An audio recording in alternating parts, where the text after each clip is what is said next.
14. Bah oui, le 14, je pense qu'il y a appel national le 14. On va être tous sur les champs. Hein. Ah oui, tu penses les champs le 14? Ouais, on va. Salut. Ouais, on reprend là petit à petit après les déconfinements. On repère du poids là. Ouais. T'as pris un petit peu pendant le confinement? Bah oui, là tu vois, j'arrivais à bien fermer le gilet. Maintenant, il faut que je recommence les marches, hein, tu vois. Ouais. Tu t'es dans des manifs ou des fois tu suis ça à distance Non, mais j'essaie de venir, même pour une demi-manif. Là, tu vois, là j'ai arrêté le travail, je suis venu directement. Je vous ai rattrapé à la mi-manif, tu vois. Ça fait toujours, ça maintient l'engagement, tu vois. Pendant la semaine, on fait autre chose, on peut s'occuper du RIC, on peut apprendre des choses, mais samedi, il y a Gilets jaunes, c'est jeudi, quoi. ça maintient la routine, tu vois. Et qu'est-ce que tu penses de la suite des choses? Tu penses déjà au 14 juillet, après tu penses à septembre? 14 juillet, là ils ont voté quand même l'état d'urgence sanitaire jusqu'en octobre. Fin octobre, oui. Ouais, donc à tout moment ils peuvent nous interdire de nous rassembler parce que l'état d'urgence sanitaire a été maintenu. Oui. Ils se sont votés ça tranquillement à catimini. Donc pendant tout l'été jusqu'en octobre, apparemment il y a un appel au Conseil d'État. Il y a des députés qui vont s'adresser au Conseil d'État pour faire sauter l'état d'urgence sanitaire. Bientôt là? Ils introduisent un recours. D'accord. Ils introduisent un recours auprès du Conseil d'État pour déclarer inconstitutionnel le prolongement de l'état d'urgence sanitaire. Parce qu'en octobre, qu'est-ce qui te garantit que s'ils passent en force aujourd'hui, en octobre, ils vont peut-être repasser un état d'urgence, tu vois. Oui. Rien ne les empêche de passer d'état d'urgence en état d'urgence et... Tu voilà. peux te présenter pour ceux qui ne te connaissent pas? Moi c'est Dragos. Ouais, voilà, Dragos. Gilet jaune. Ouais. Gilet jaune. Voilà, vous avez également les salutations de Robert Walton qui est aux États-Unis là. Oui. Tu étais venu avec lui pendant l'anniversaire, tu étais là. Oui, le 17 novembre. Il était 2019. là en novembre, il était là pendant tout l'été dernier et là il fait la tournée des zones chaudes aux États-Unis. D'accord, il continue. Il continue, là il était à Seattle, il était dans les grosses zones. Bon, maintenant on en pense qu'on veut, mais faut voir que lui il appartient plutôt à la gauche de la gauche américaine. D'accord. Et il y a aussi le fait qu'on est tellement frustré qu'on est capable de chevaucher à peu près n'importe quel cheval en ce moment, tu vois. C'est un peu aussi le problème, c'est qu'on va un peu dans tous les sens, donc... Et toi tu continues de manifester pourquoi? Pour le pouvoir d'achat. Ouais. Moi je reprends le RIC, le pouvoir d'achat, rien n'a changé par rapport à il y a 1 an et demi. Hein. Oui. Donc je manifeste pour les infirmières, là on a des infirmières qui ont été déclarantes. Oui. Tu vois, pour un cadre radiologue, le mec il perd à cause du fait qu'il n'a pas été revalorisé depuis 2010. Les profs, les infirmiers, les cadres médicaux n'ont pas été revalorisés depuis 2010. Oui. Donc un opérateur radiologue, il perd 500 € par mois à cause du manque de revalorisation. À ça, tu rajoutes la perte du pouvoir d'achat de chaque Français de 300 € par mois à cause de l'euro. Donc par mois, le mec, il a un manque à gagner de 800 € par mois. Donc tu vois, ça lui fait 10 000 balles par an.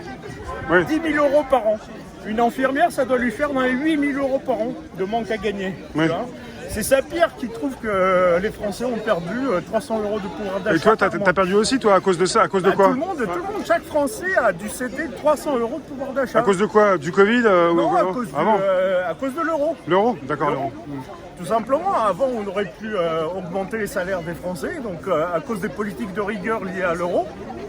La seule variable d'ajustement, ça a été la rigueur salariale. Donc depuis l'euro, on a renforcé la rigueur sur les salaires. Donc, rigueur des salaires, ouais. Ouais, c'est Sapir, c'est l'économiste Sapir qui est quand même un pro-européen ça fiche les salaires, ça crée de l'inflation, c'est ça aussi? C'est-à-dire que les salaires des fonctionnaires n'ont pas été revalorisés depuis 2010, oui. À part ceux des policiers. Eux, ils font sonner les sirènes à 200 mètres de l'Elysée, ils sont en voiture de fonction, oui. Avec les armes de fonction, et ils transmettent le message. Donc eux, ils ont été revalorisés en 2016, au moment de la loi de travail. Donc depuis 2010, les profs n'ont pas été revalorisés par rapport à l'inflation. Donc pour un cadre médical, un opérateur en radiologie, ça se traduit par une perte de 500 € par mois. Là-dessus, tu rajoutes la perte due à l'euro, aux contraintes sur les salaires imposées depuis par l'euro. Donc tu rajoutes à peu près 300 € par tête de pipe en France, de perte mensuelle. Donc si tu es fonctionnaire, si tu es infirmier et tu n'as pas été revalorisé depuis 2010, tu perds à peu près 10 000 € par an. Ah, d'accord. Donc le type qui gagne 10 000 € par mois, il s'en fout de perdre 300 €, tu vois. Moi je travaillais dans un cabinet de consulting. Oui. Le jour où on est passé à l'euro, on a facturé la journée de travail 1 000 €, tu vois. Oui. Donc parce qu'on n'était pas dans le public. Donc dans le privé, on est passé de... on n'aurait pas dû être à 1 000 €, on devait être autour de 800 € et quelques, mais dans la mesure où tous les cabinets de conseil, de consulting ont commencé à facturer 1 000 € la journée de travail du consultant, bah on s'est mis à 1 000 €, tu vois. Donc nous, on a gagné à peu près 200 € le jour du passage à l'euro. Mais les fonctionnaires, ils continuent de perdre, ils ne sont pas revalorisés, tu vois. J'ai discuté avec une enstite qui habite dans ma résidence, quand elle m'a dit qu'elle n'avait pas été revalorisée depuis 2010. Ça fait 10 ans, ouais. Bah oui, 10 ans, alors que l'inflation, elle galope quand même, tu vois. Tu perds tous les ans. L'euro, ils ont décidé en fait que avec l'euro, il n'y aurait pas d'inflation. Bah il y en a quand même, tu vois. Plus l'inflation cachée, parce que tu regardes par exemple, moi je travaillais dans la grande distribution. Bah, les paquets, ils sont plus à 1 kg net, tu vois. Ils sont à 850 grammes. Le reste de l'emballage. D'accord, et en plus, il y a un produit qui change. Bien sûr, il y a une inflation cachée. Et puis quand on te dit qu'il n'y a pas d'inflation à cause de l'euro, mais je te conseille de regarder combien tu vas payer l'immobilier, tu vois. Oui. Donc évidemment, il y a une inflation. Les loyers, ils ont grimpé. Regarde ce que tu avais pour un billet de 500 francs à l'époque. Regarde ce que tu avais avec un billet de 500 francs, c'était énorme. Bah, regarde ce que tu as aujourd'hui pour 100 €. Quoi. Oui, voilà. Donc, 80, oui. Ouais.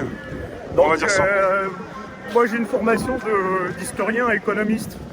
Donc je regarde ce qui se passe dans la longueur du temps. Et au niveau des loyers, ils ont augmenté Ah oui, bah oui. Depuis 10 ans, on va dire, depuis 2010. Ah bah oui, ils ont augmenté partout depuis longtemps. Et puis le prix de l'immobilier, le prix au mètre carré, tout a grimpé. De combien ils ont augmenté les loyers en moyenne? Ah, je pourrais pas te dire, je préfère ne pas te dire parce que je te dirais des bêtises, mais les loyers ont explosé, surtout dans les grandes agglomérations. Comme Paris. Bah, comme Paris, Bordeaux, Lyon, toutes les villes qui sont desservies par le TGV, elles ont explosé, tu vois. Bordeaux qui était une belle endormie, aujourd'hui Bordeaux est hors de prix. Oui.